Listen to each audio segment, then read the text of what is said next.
لو أنزلنا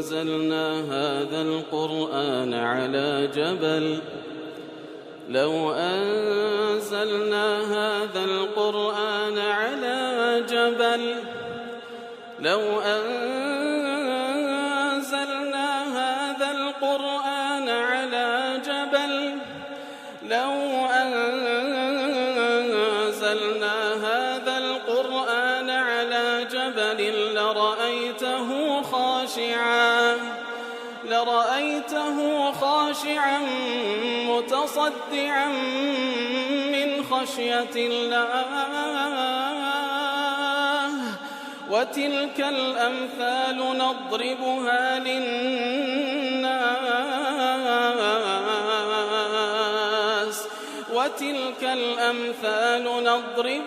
للناس لعلهم يتفكرون. الحمد لله والصلاة والسلام على رسول الله وعلى آله وصحبه ومن والاه. السلام عليكم ورحمة الله. برزان خوشحال لوانه 505 لوانه كاين تفسير قرآن پیروز بیم و خدمتتان به بس رضامندی رب العالمين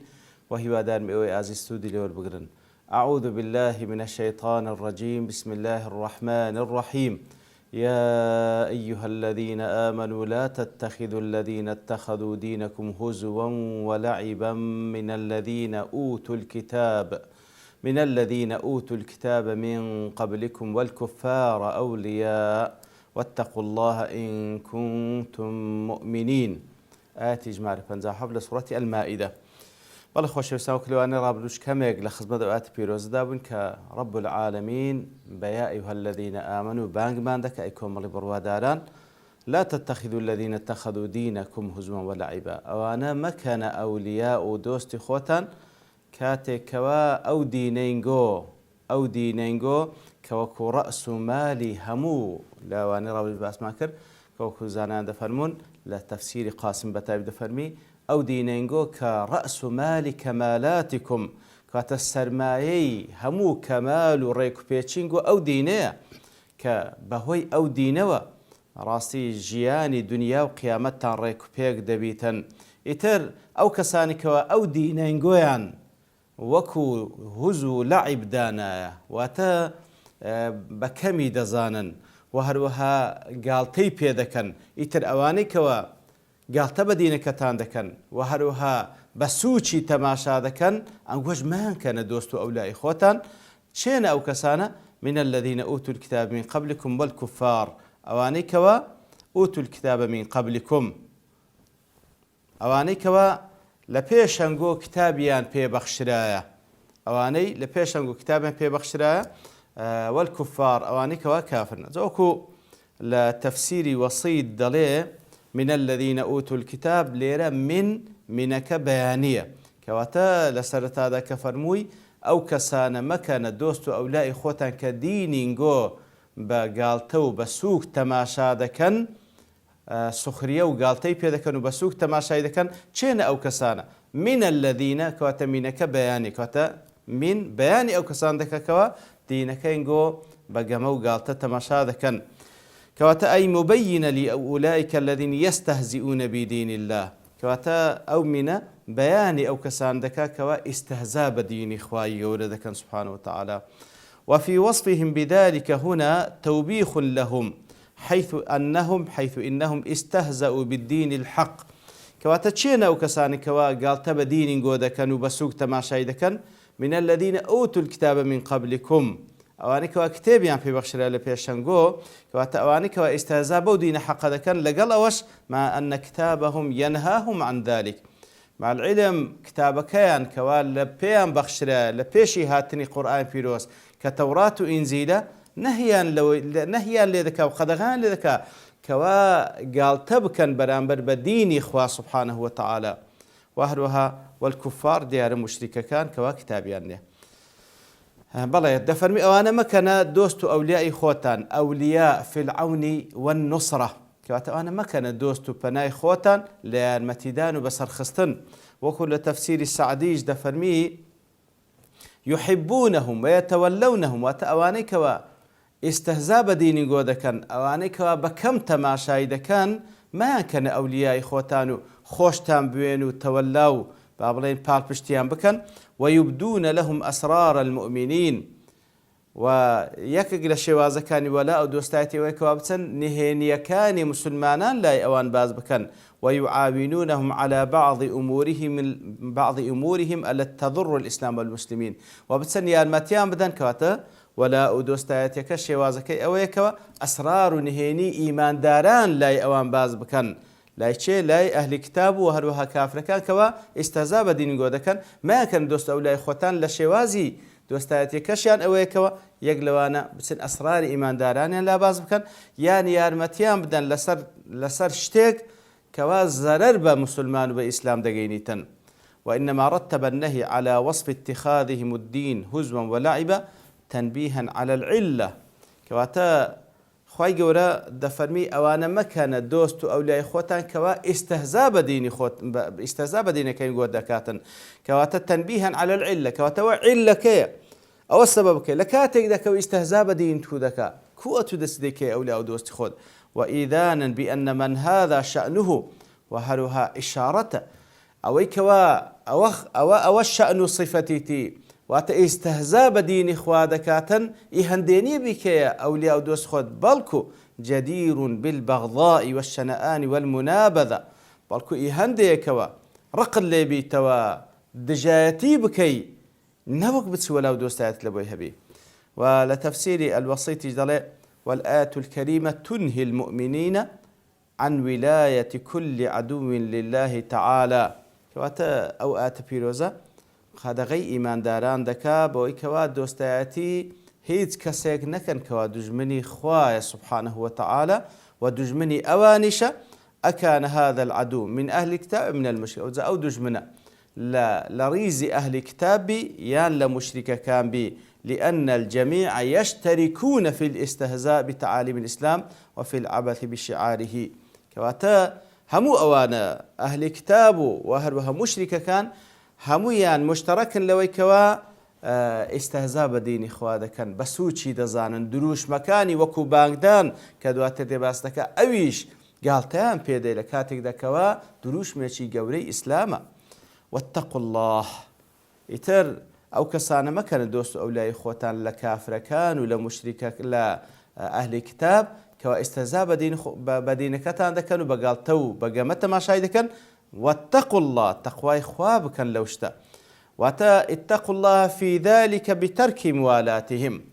واتا تقوى خواب كان لخواب ترسين بويكوا ولا دوستايتين لبو أوى النبي أو بترك المناهي على الإطلاق يعني تقوى خواب كان لهمو قدغ كراو كان خوتان بباريزن فيدخلوا فيه ترك موالاتهم دخولا أوليا واتا واتقوا الله بقشتي خوتان لهم قدغ كراو كان بباريزن وبالتايبەتیش خۆتان بپارێزن لەوەی کەوا دۆستایەتی وەلاتان لەبۆ ئەو کەسانەبی کەوا خوای گەورە باسی کرد کەواتە واتقوا الله إن كنتم مؤمنين ئەگەر ئەنگۆ ئیماندارن تەقوای خوا بکەن خۆتان لە قەدەغ کراوەکان پارێزن کەواتە إن كنتم مؤمنين أي حقا فإن قضية الإيمان توجب الاتقاء لا محالة کەواتە ئەگەر ئەنگۆ ئیماندار ڕاستەقینەنە پێویستە تەقوای خوای گەورە بکەن پێویستە خۆتان بپارێزن لەو شتانەی کەوا خوای گەورە فەرمانی کردیە خۆتانی لێ بپارێزن بە تایبەتی مەسئلەی وەلا دۆستایەتان لە بۆ غەیری مسلمانان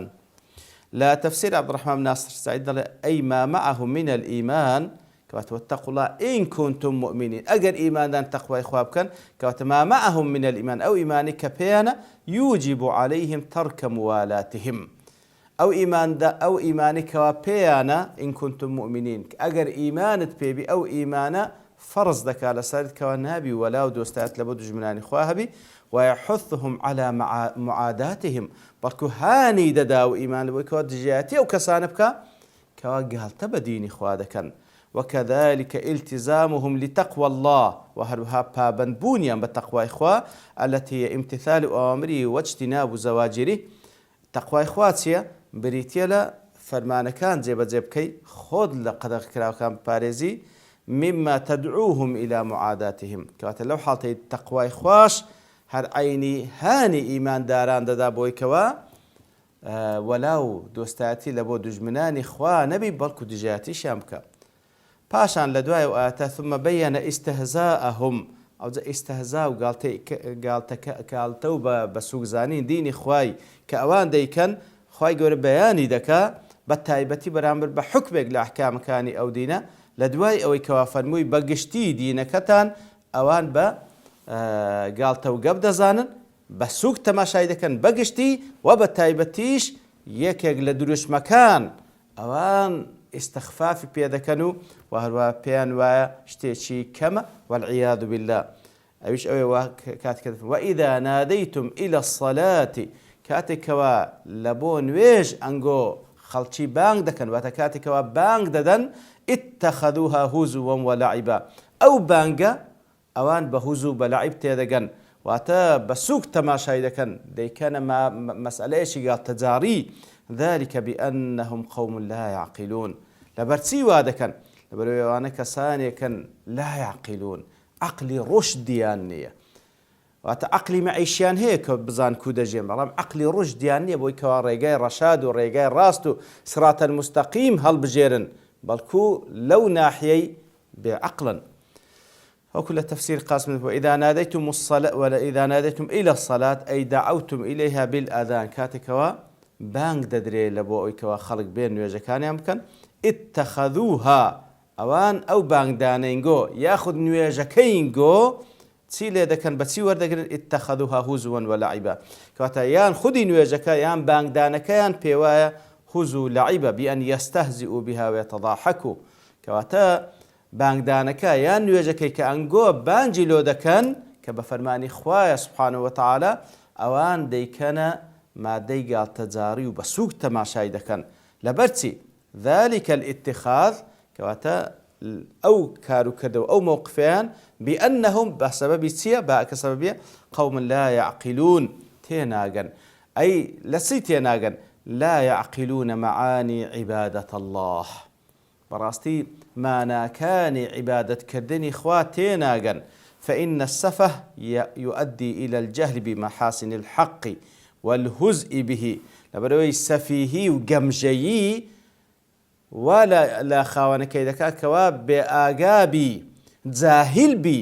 بەرامبەر بە جوانیەکانی حەق و بەڵکو و گاڵتەشی پێدەکا ولو كان لهم عقل في الجملة لما اشتروا على تلك العظيمة ئەگەر بەعام عقلیان هەبوایە ئەوە جورئەتیان نەدەکرد ئەو گوناهە گەورەی ئەنجام نەکە بریتیە لە ئیستەهزا و گاڵتەکردن بە دین و بە دروشمی دین کەوا بانگدانە ئیتر لێردا چەند با بڵێن سەبەبێک و یاخود ئاثارێک جێڕدرایتەوە دەربارەی ئەو ئاەتە وەکو ئەبوو الشەیخ ئیبن حەبان لە ئیبن عەباس خوای گەورە لە خۆی باب ڕازی بدەجێڕتەوە دەڵێ ڕیفاعی کوڕی زەیدی کوڕی تابوت بەڵێ ڕیفاعی کوڕی زەیدی کوڕی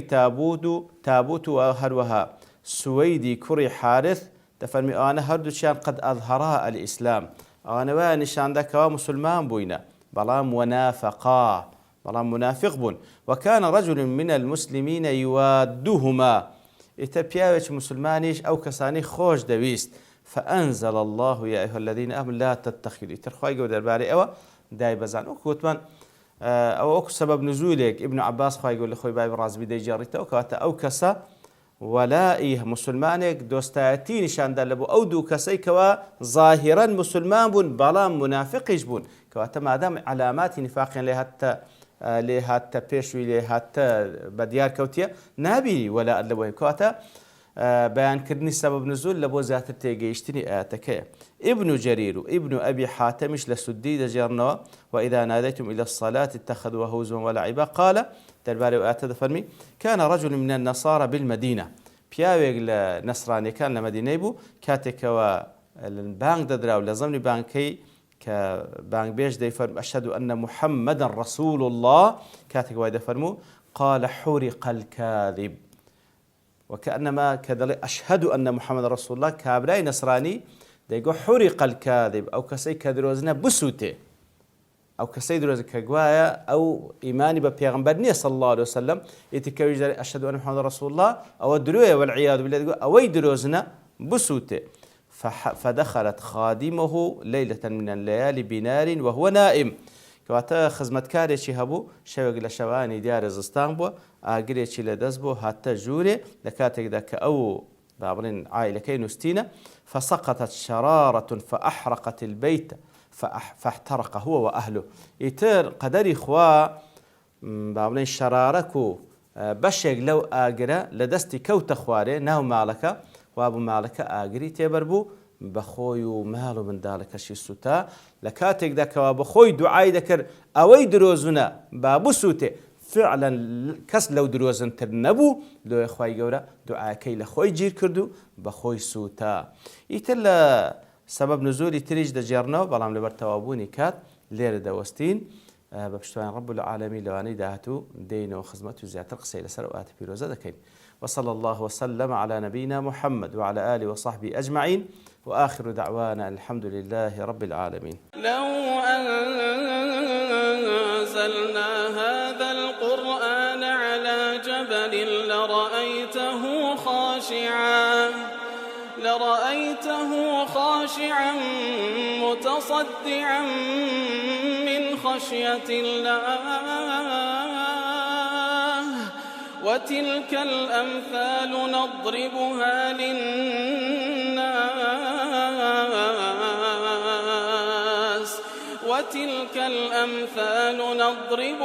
للناس لعلهم يتفكرون.